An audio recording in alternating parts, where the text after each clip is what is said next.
प्रधानमंत्री जी, आपके दोस्त का बेटा भारत के हिस्से को पाकिस्तान का हिस्सा बता रहा है, उससे माफी मंगवाइए। फर्जी देशभक्त कहां है?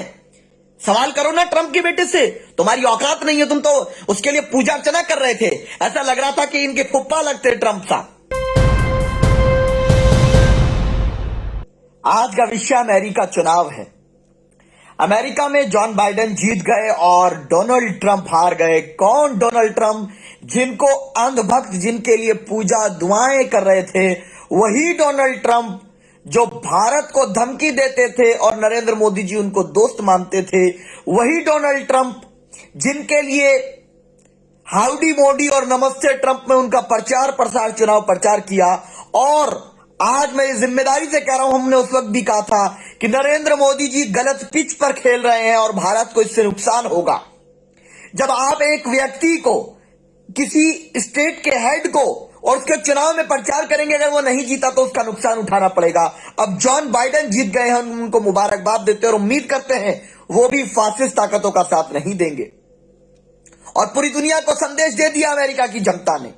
अमेरिका की जनता ने मैंडेट दे दिया कि कोई भी व्यक्ति अगर किसी धर्म पर टिप्पणी करेगा, कोई अति आक्रामकता की एक्सट्रीमिज्म की बात करेगा, उसको वहां की जनता हराएगी। अगर वो मुद्दों की बात नहीं करेगा, जनता की बात नहीं करेगा। और मुझे विश्वास है कि जिस प्रकार डोनाल्ड ट्रंप को रेडिकल इस्लामिक टेररिज्म जैसे बेबुनियाद शब्द इस्तेमाल करने पर और बेवकूफाना बयान और बेवकूफाना हरकत की वजह से अमेरिका की जनता ने सत्ता से दूर किया है, ऐसा हमारा विश्वास है कि भारत की जनता भी बहुत जल्द आने वाले समय में बड़ा फैसला लेगी कि जो जन विरोधी सरकार, किसान विरोधी, महिला विरोधी, युवा विरोधी, पिछड़ा विरोधी, अति पिछड़ा विरोधी, अल्पसंख्यक विरोधी सरकारें हैं, जो संविधान के इस्तेमाल जनसेवा के लिए नहीं करती है, उनको हटाने का काम करेगी। मीडिया के लोग बहुत बता रहे थे मोदी जी का दोस्त है, मोदी जी ने प्रचार किया, लेकिन अब इसका नुकसान होगा। मोदी जी को बात करनी चाहिए, जॉन बाइडेन से मुबारकबाद देनी चाहिए। इसीलिए कहते हैं कि फटी में टांग मत अड़ाओ। क्यों बेवकूफाना हरकत करते हो आप? आपकी दोस्ती इजराइल, फ्रांस और अमेरिका से, ट्रंप से इसलिए थी कि वो बेबुनियाद रेडिकल इस्लामिक टेररिज्म की बात करते थे। अरे देश की प्रगति की सोचो, बर्बाद कर दोगे आप देश को। ऐसा तरक्की की बात करिए देश की। हम लोग पूरी तरीके से इस बात को समझना चाहिए कि हमें जितने भी बाहर के प्रेसिडेंट हैं, उनको एक प्रोफेशनल रिलेशन हमारा होना चाहिए, प्रोटोकॉल के दायरे में। आप ऐसा गले मिल जाते हैं, ऐसा लग रहा था कि उनका प्रचार कर रहे थे, लग रहा था भारतीय जनता पार्टी के प्रत्याशी डोनाल्ड ट्रंप, ऐसा लग रहा था। उनको बुला करके नमस्ते ट्रंप कोरोना काल में करते, जिसके बाद कोरोना फैला, कोरोना कैरियर बने हैं डोनाल्ड ट्रंप जहां गए हैं। उनकी रैलियों में भी 30,000 से ज्यादा लोग कोरोना से संक्रमित हुए। भारत में भी कोरोना फैलने का एक बड़ा और मुख्य कारण नमस्ते ट्रंप कार्यक्रम रहा। तो प्रधानमंत्री जी, यहां से काम लीजिए, सिर्फ नफरत की बुनियाद पर किसी का समर्थन मत कीजिए। और जो ये एक्सट्रीमिज्म की विचारधारा है, मुद्दों को छोड़ करके धार्मिक उन्माद की विचारधारा हारने की तरफ चल पड़ी है, ऐसा मेरा विश्वास।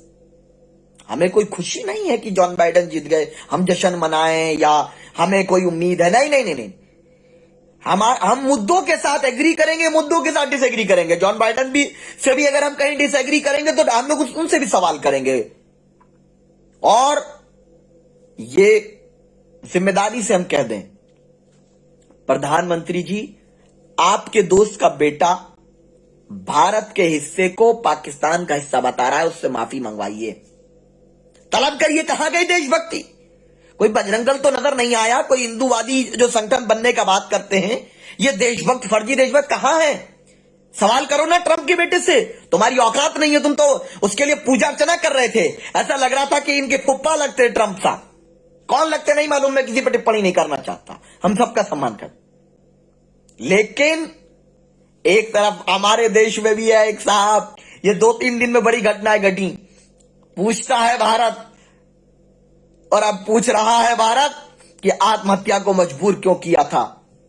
और मैं जो अर्नब गोस्वामी पर जो पुलिस ने अगर उनकी पिटाई की, तो मैं उसकी कड़ी निंदा करता हूं। मैं कड़ी निंदा करता हूं अर्नब गोस्वामी की जो पिटाई की गई। अगर कल दोबारा पिटाई की जाएगी फिर दोबारा कड़ी निंदा करूंगा।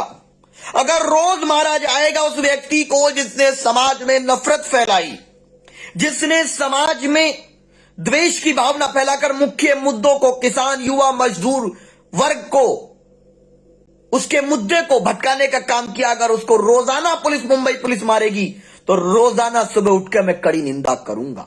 मैं कड़ी निंदा करता हूं, बहुत कड़े शब्दों में, बहुत कड़े शब्दों में। ये किसी को भी अनुमति नहीं होनी चाहिए कि किसी को भी पीटा जाए। कानून अपना काम करेगा, कानून को अपना काम करना चाहिए। सभी अहम खबरों के लिए न्यूज़ MX को सब्सक्राइब करें।